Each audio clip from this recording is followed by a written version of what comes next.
బీజేపీలో ఎంపీ టికెట్లు దాదాపు ఖరారయ్యాయి. ఇవాళ రేపు బీజేపీ హైకమాండ్ అభ్యర్థులను ప్రకటించే అవకాశం ఉంది.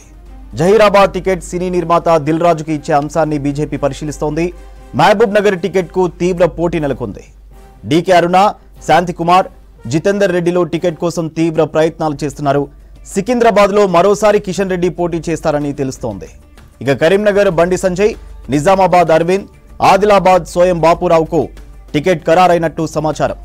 బీజేపీలో ఎంపీ టికెట్లు దాదాపు ఖరారయ్యాయి. ఇవాళ రేపో బీజేపీ హైకమాండ్ అభ్యర్థులను ప్రకటించే అవకాశం ఉంది. జహీరాబాద్ టికెట్ సినీ నిర్మాత దిల్ రాజుకి ఇచ్చే అంశాన్ని బీజేపీ పరిశీలిస్తోంది. మహబూబ్ నగర్ టికెట్కు తీవ్ర పోటీ నెలకొంది. డీకే అరుణ, శాంతికుమార్, జితేందర్ రెడ్డిలో టికెట్ కోసం తీవ్ర ప్రయత్నాలు చేస్తున్నారు. సికింద్రాబాద్లో మరోసారి కిషన్ రెడ్డి పోటీ చేస్తారని తెలుస్తోంది. కరీంనగర్ బండి సంజయ్, నిజామాబాద్ అరవింద్, ఆదిలాబాద్ సోయం బాపురావుకు టికెట్ ఖరారైనట్టు సమాచారం. డీటెయిల్స్ శ్రీనివాస్ అందిస్తారు. శ్రీనివాస్, బీజేపీలో ఎంపీ టికెట్స్ దాదాపు ఖరారైనట్టుగా తెలుస్తోంది, ఏంటి డీటెయిల్స్? సూర్య, భారతీయ జనతా పార్టీలో టికెట్లు ఈరోజు దాదాపుగా ఒక 7-8 వరకు ఖరారయ్యేటువంటి అవకాశాలు అయితే కనపడుతున్నాయి. ఫైనల్గా నిర్ణయం తీసుకోవాల్సింది బీజేపీ ఎన్నికల కమిటీ నిర్ణయం తీసుకోవాలి. అందులో అమిత్ షా ఉంటారు, ప్రధానమంత్రి నరేంద్ర మోడీ ఉంటారు, జేపీ నడ్డా ఉంటారు. అది తర్వాతకి సమావేశం అవుతారు. కానీ దీనికంటే ముందుగా ఈరోజు 7 నుంచి 8 మంది నేతలు, ముఖ్య నేతలు ఢిల్లీ వెళ్ళారు.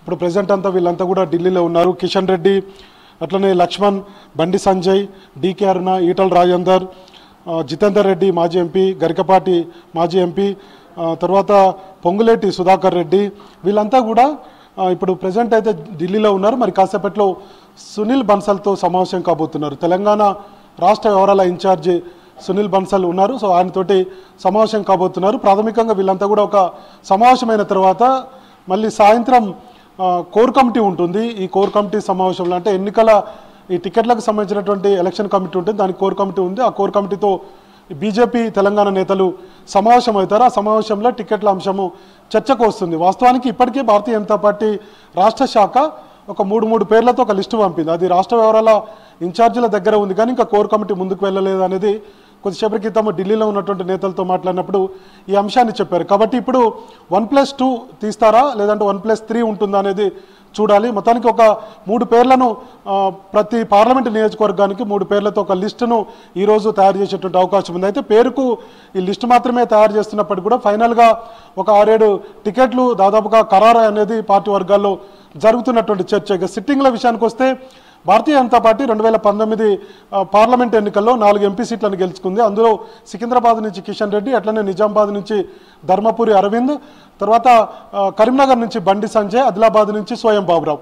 ఈ 4 సిట్టింగ్లకు కూడా ఈసారి మరోసారి టికెట్లు ఇచ్చేటువంటి అవకాశం ఉంది. సోయం బాపురావు విషయంలో కొంత చర్చ జరిగినప్పటికీ కూడా మిగతా ఆయా రాజకీయ పార్టీల నుంచి బీజేపీలో చేరబోతున్నారు, పలానా నేతకు టికెట్ ఇవ్వబోతున్నారు అనేది ప్రచారం జరిగింది. కానీ ఫైనల్గా ఆదివాసీ నాయకుడిగా ఉన్నారు, భారతీయ జనతా పార్టీని నమ్ముకొని సోయం బాపురావు వచ్చారు. కాబట్టి మరోసారి సోయం బాపురావుకే టికెట్ ఇచ్చేటువంటి అవకాశాలు అయితే కనపడుతున్నాయి. ఇప్పుడు మళ్ళీ టికెట్ కోసం ఆస్తే అక్కడ స్థానికంగా ఉన్నటువంటి పరిస్థితులు కొంత వ్యతిరేకత భారతీయ జనతా పార్టీ మీద వచ్చేటువంటి అవకాశం ఉందనేది బీజేపీ పెద్దలు అనుకుంటున్నారు.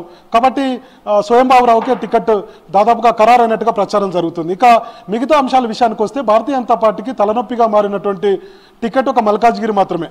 తర్వాత కొంత జహీరాబాద్ ఉన్నప్పటికీ కూడా ఈ 2 టికెట్లలో కొంత భారతీయ జనతా పార్టీ ముఖ్య నేతలు ఇబ్బందులు పడుతున్నారు. ఇందులో మల్కాజ్గిరి నుంచి ఈటల రాజేందర్కు దాదాపుగా టికెట్ ఖరారైనట్టుగా ప్రచారం జరుగుతుంది. ఆయన అయితే రేసులో ఉన్నారు. ఆ తర్వాత మాజీ మంత్రి దేవేంద్ర గౌడ్ కొడుకు వీరేంద్ర గౌడ్ కూడా అమిత్ షా చేసినటువంటి సర్వేలో ఆయన పేరున్నట్టుగా తెలిసింది. గతంలో ఆయన అసెంబ్లీ టికెట్ అడిగారు, మహేశ్వరం టికెట్, కానీ అక్కడ నుంచి శ్రీరాములు యాదవ్కు టికెట్ ఇచ్చారు. కాబట్టి అప్పుడు కూడా ఆయన సైలెంట్గా ఉన్నారు.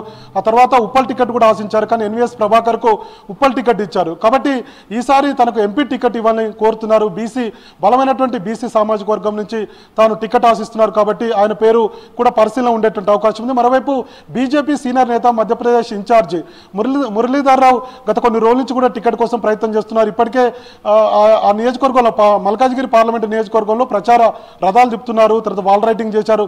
ఇవన్నీ కూడా నడుస్తున్నాయి. అట్లనే పన్నాల హరీష్ కావచ్చు, మిగతా మల్కా కొమరయ్య కావచ్చు, వీళ్ళందరూ కూడా అక్కడ టికెట్ కోసం ప్రయత్నాలు చేస్తున్నప్పుడు ఫైనల్గా సీనియర్ నాయకుడిగా ఉన్నటువంటి ఈటల రాజేందర్కు మొగ్గు చూపే అవకాశం ఉందనేది పార్టీ వర్గాల్లో జరుగుతున్నటువంటి చర్చ. ఆయన కూడా మల్కాజ్గిరి నుంచే పోటీ చేసేందుకు ఇంట్రెస్ట్గా ఉన్నారు.